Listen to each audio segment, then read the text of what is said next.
In today's video, I'm going to teach you how to add HTML to Google Sites 2026. Full tutorial. If you've ever wanted to drop in a custom widget, a booking form, a donation button, or any other snippet that a service gives you, Google Sites makes this possible with its embed feature. We'll keep it simple and make sure you know exactly what to click and why. First, go to your website. Open Google Sites, select the site and page you want to work on, and make sure you're in edit mode so the right side insert panel is visible. If you don't see the editing tools, you might be in preview or view only mode, so switch back to editing before you continue. Next, click Embed. You'll find it in the insert panel on the right. On smaller screens, you might need to scroll a little to see it. This is the tool that lets you bring outside content into your page.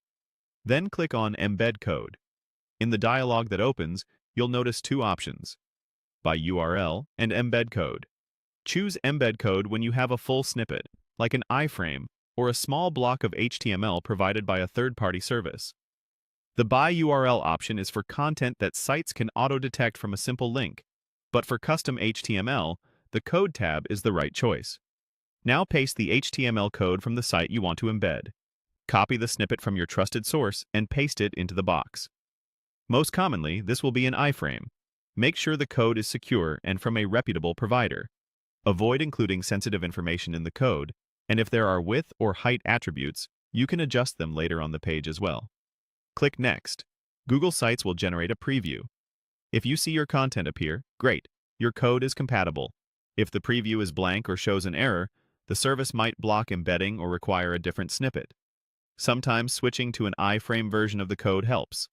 If the service only gave you a link, consider the By URL tab instead. Finally, click Insert. Your embedded content will drop onto the page. Drag the corners or use the blue guidelines to resize and position it so it fits your layout. You can align it within a section, and if your page uses columns, place it where it complements your text and images. On mobile, Google Sites will stack content, so leave a bit of breathing room for a clean look. When you're happy, use the page preview to test how it looks on different devices, and then publish your site so the changes go live. That's all you need to add HTML to Google Sites quickly and confidently.